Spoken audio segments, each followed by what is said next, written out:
We're now going to look at some early historical figures and see how some of the things that they were thinking about and writing about actually relate to more contemporary behavioral examples. Starting out with Empedocles, and whenever I talk about people, I'll give you dates, but that's only as a frame of reference. You are not responsible for remembering dates. Anyway, Empedocles had the very first theory of evolution, something we tend to attribute to Charles Darwin, and rightly so. And Darwin actually recognized Empedocles' contribution and how it related in some ways, certainly not always, to his own theory of evolution. Now, this is something that is not part of Darwin's theory, but was part of Empedocles' theory, and that is the idea of spontaneous generation. So what Empedocles was saying is that plants evolved from lifeless matter and animals evolved from plants. So neither of those are part of Darwin's theory, of course. And then neither was this, but we're getting closer. So Empedocles said that parts of animals were first formed and that it was the successful parts that came together that have left us with the species that are now on our planet.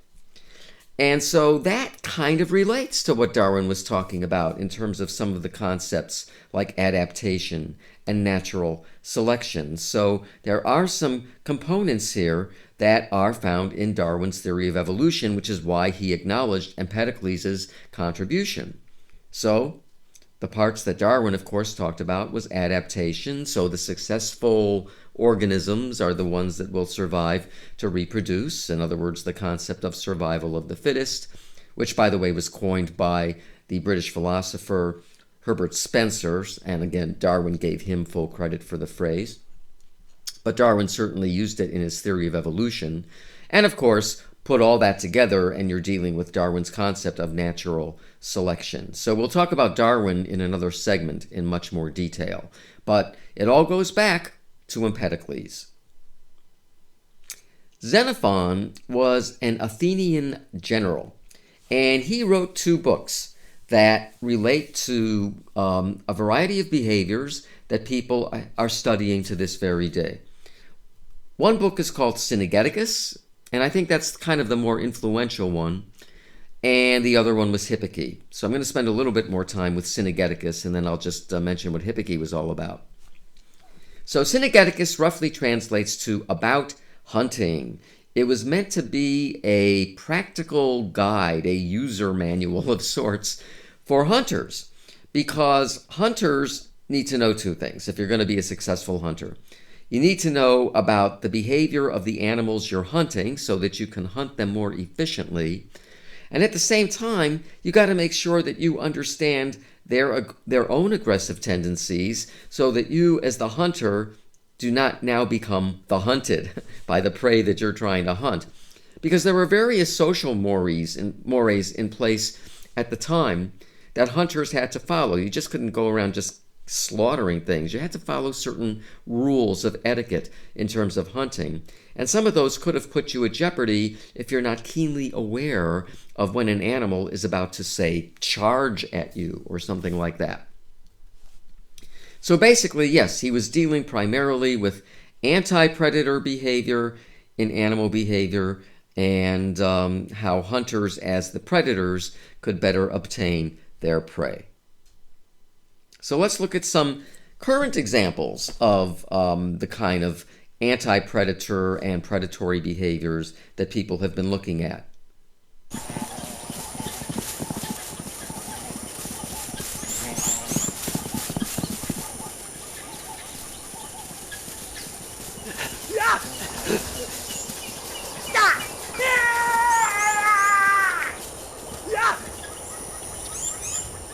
Bet you didn't see that coming. Anyway, you can see who the successful predator and who the unsuccessful predator was in that scenario. Okay, well that of course isn't real. But this is an eagle that's about to take down this deer. Pretty impressive. It's not a huge deer, but still, the eagle has preyed successfully on the deer. And this is rather clever. We often don't think about invertebrates when we talk about this kind of thing. But this is a unique species of ants. They're known as flying ants for reasons that are apparent right here in this video. They actually can use their mandibles to generate enough force on the substrate to get them airborne to escape from predators. And you can see they can actually go for some distance, not only lengthwise, but also height-wise. So this guy's getting himself off the ground by several inches. These, of course, are all in slow motion.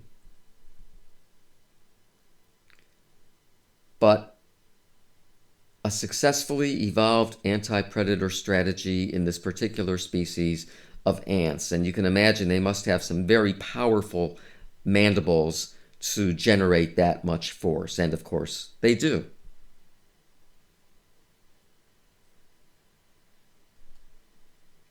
Freezing behavior as a way to avoid being preyed upon. So this is my own research on mallard ducks, where I was monitoring nest sites in the field, and I had microphones right there at the site. So that's how I know that a nest can be a very noisy place. For example, that's the incubating hen, and you can hear her ducklings, higher pitched. You've probably never heard that sound before, unless you've been close to a hen that's been leading her ducklings around from place to place, or that's been sitting on a nest. And basically, that is something that we refer to as the assembly call, the maternal assembly call, because it excites the duckling's behavior. They'll vocalize back when she does that, as you heard in that brief segment. She calls the ducklings away from the nest with this call as well, or a variation of this call. And so here's a sound spectrogram of what the call looks like, and here's what this particular segment sounds like. Okay, the assembly call. Well, when I was out in the field, I was actually able to observe things that people hadn't seen before, because, and that's not shown in this slide, by the way. This is a laboratory test just showing that a duckling will approach the assembly call when it's played through a loudspeaker. And again, they get all excited. Okay, getting back to what I was just saying. This is the kind of thing that typically went unobserved. When a predator is in the vicinity of the nest, the hen will adopt this very seemingly wary and alert posture with her head held very, very high. And when she does that, she utters an extremely low, non-duck-like vocalization that went totally unnoticed, except for the fact that I did have a microphone right there at the nest, which is the only way I was able to discover this vocalization. It sounds like this. Well, it looks like this, and it sounds like this. Of course, you're hearing it much louder than you would normally hear it. If you were more than 5 feet away from the nest, you would not hear that vocalization. Now, here's a duckling that is freezing, getting back to the whole idea of anti-predator behavior. We're playing it an alarm call through that loudspeaker. By the way, it's never heard this call before. It's never even heard an adult duck before, because these are incubator hatched ducklings in my laboratory. Notice what's going on here. It is crouched down. That's pretty obvious. Its eyes almost have a bulging appearance to them. The feathers are sleeked back along its body. It is very wary of what's going on. So we have these two calls, the assembly call, which excites the duckling's behavior, and in terms of anti-predation, the alarm call, which causes them to stop everything they're doing, stop moving around, stop vocalizing, because if they were to continue to vocalize, the predator would obviously be able to find the nest, because the hen is only uttering the alarm call when a predator is in the vicinity of the nest. So here's a very short movie that I made. I apologize for the quality. It's from a VHS tape. And the loudspeaker is right there. The duckling is going to be hearing the alarm call broadcast from that speaker for the very first time, and watch what it does.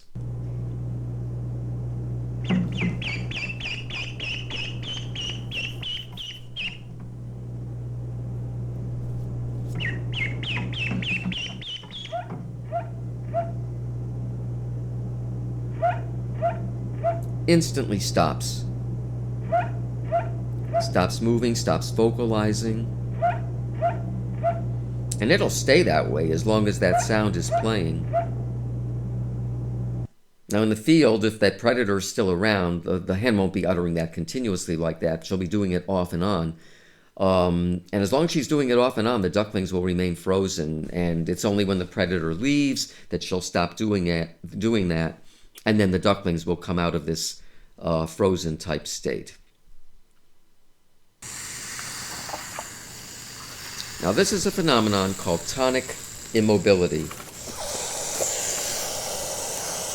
This is a person intentionally harassing the snake, seeing if it'll become tonically immobile, and it's starting to go into that state now.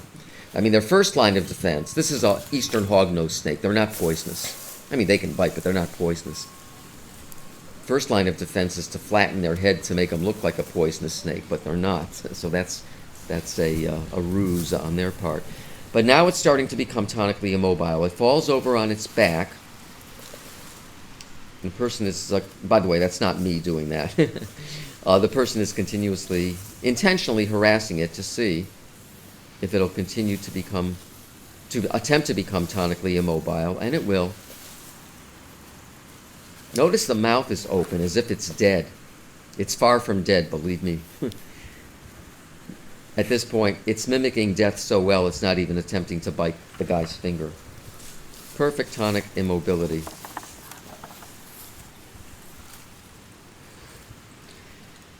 And once the guy leaves, it'll snap out of that state. These animals are very alert. They're not sleeping. Of course, they're not dead. They are monitoring the environment. People started studying this back in the 1800s. They called it animal hypnosis or animal mesmerism. In the 20th century, it went by various synonyms like playing possum, feigning death, things like that. The technical term these days is tonic immobility. And here's another one. And this time it's not a person, it's a kitten.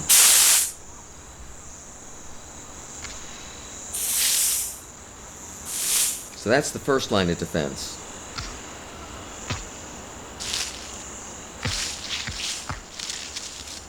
But it's not working. The Cobra Act doesn't frighten the kitten away, so the snake gives up and pretends to die.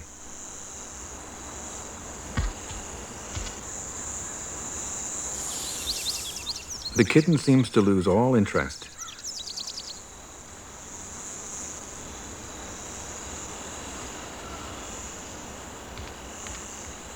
The snake has manufactured an awful smell with a scent gland in its tail, and that odor is its most effective line of defense.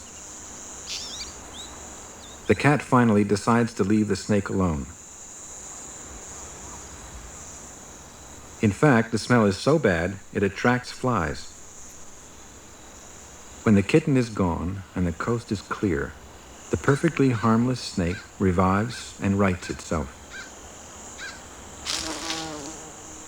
Its behavior gives it a three-part defense that works. First it looks dangerous, then it looks dead.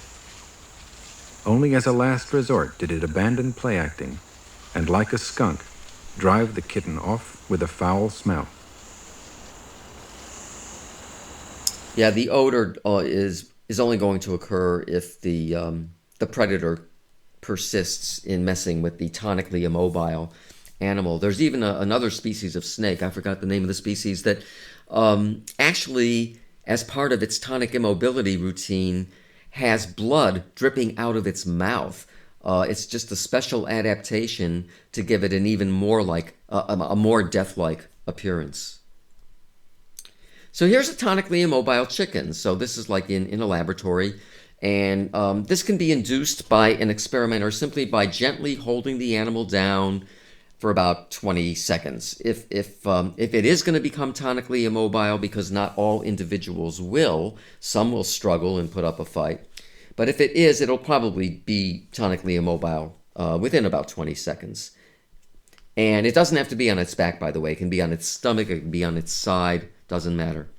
There's another one that happens to be on its back. So people have been looking at this under laboratory conditions, actually since the 1800s, late 1800s, doing various manipulations. So the experimenter actually put this chicken into tonic immobility, but they wanted to see how long it would stay that way. So they put a stuffed hawk. No, I'm sorry, that's a live hawk. It's not stuffed, but it's been trained to leave the chicken alone. So it's not going after the chicken. It's just kind of sitting there staring.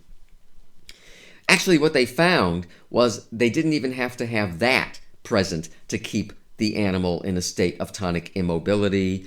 In a later experiment, they found all they really needed was like a 3x5 index card with 2 dots on it, like that. In other words, any eye-like stimuli, anything that looked like eyes, was enough to keep the tonically immobile chicken in a state of tonic immobility. And many species have been put into the state of tonic immobility, including sharks, even insects. Cockroaches, I know, the experiments have been done with cockroaches in tonic immobility. So it's a pretty general phenomenon.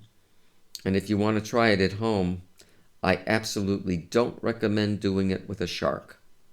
Remember, not all individuals will become tonically immobile, so you don't know what could happen. But this one certainly is very tonically immobile. By the way, there are other sharks there that are not tonically immobile. Now, it's certainly not dead. It's not asleep. It's quite alert, but it's not going to come out of that state until the diver leaves it alone. And then it will. So typically, unlike freezing with the duckling, freezing is a way to avoid the predator ever getting to you. Tonic immobility is the predator already has gotten you, and now you want to see if there's a way of getting away from the predator. Oh, and there he took off. Okay. So, but they're both anti-predator strategies. So, since most of the work that was done early on was in the laboratory, people kind of generally assumed it was an effective anti-predator strategy. I mean, yes, there were observations with the snakes and everything, but not a lot of experimentation was done. So in the 1960s, some wildlife biologists did some field work with red foxes and how they preyed upon black ducks. A black duck looks like a mallard, and it is a close relative of the mallard, but it is a different species. So they wanted to see whether or not black ducks that went into a state of tonic immobility upon being captured were more likely to survive the encounter with the red fox as opposed to those that put up a struggle upon being captured. And the red fox, actually any species of fox would have worked. The red fox is a good choice here because if they are not particularly hungry when they capture something, instead of killing it and eating it on the spot, they will cache it, meaning that they will bury it in a shallow grave that they dig out. So here we have a fox, and in this case, it's more interested in eggs. So it's going to cache the egg. They remember where they've buried things. They're very good at that, as are all caching species, by the way. And then it covers it up. So it now knows that there's food waiting for it when it wants it. So here is a mallard that a red fox put into tonic immobility. The experimenters kind of dug it up. It was cached. The experimenter dug it up just for the purpose of the photograph, actually. And here is one that is actually in the process of digging its way out of this shallow grave. There's its bill, there's its head, the body is over there. And so what the experimenters found was indeed that the ducks that went into a state of tonic immobility were more likely to get cached and then survive the encounter by digging their way out of the cache site than those who put up a struggle, because those were the ones that were more likely to be killed right there on the spot. So yes, an effective anti-predator strategy.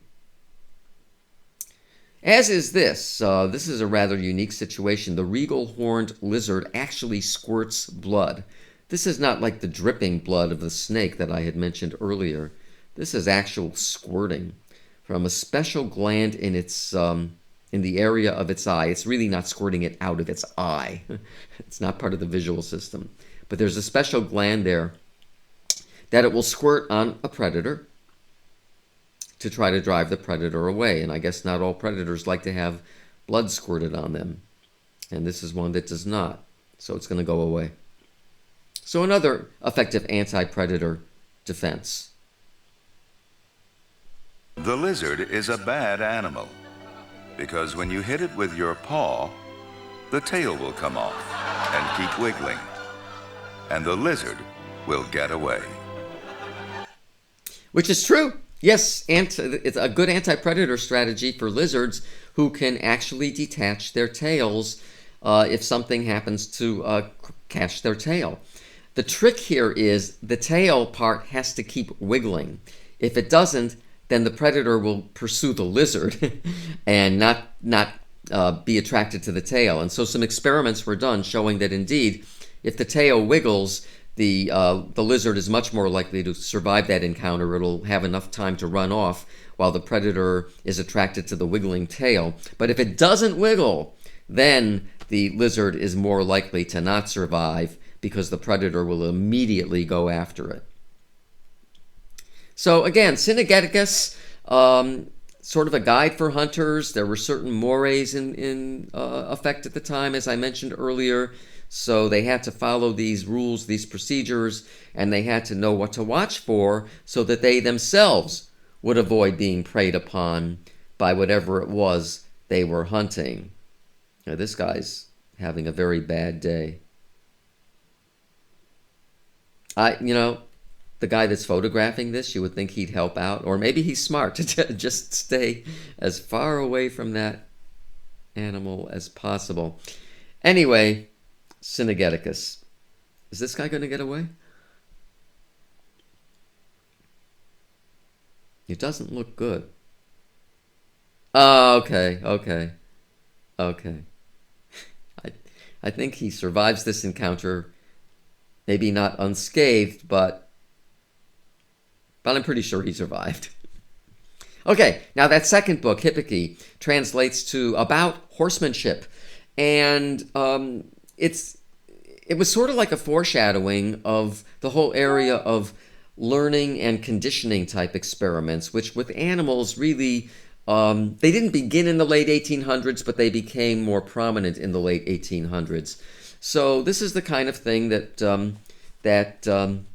was written about in this book, Hippike, in terms of dealing with horses, how to train them, basically. So learning and conditioning. So these then are some of the early people and how some of the things that they contributed to the area of animal behavior have sort of been translated into more modern investigations.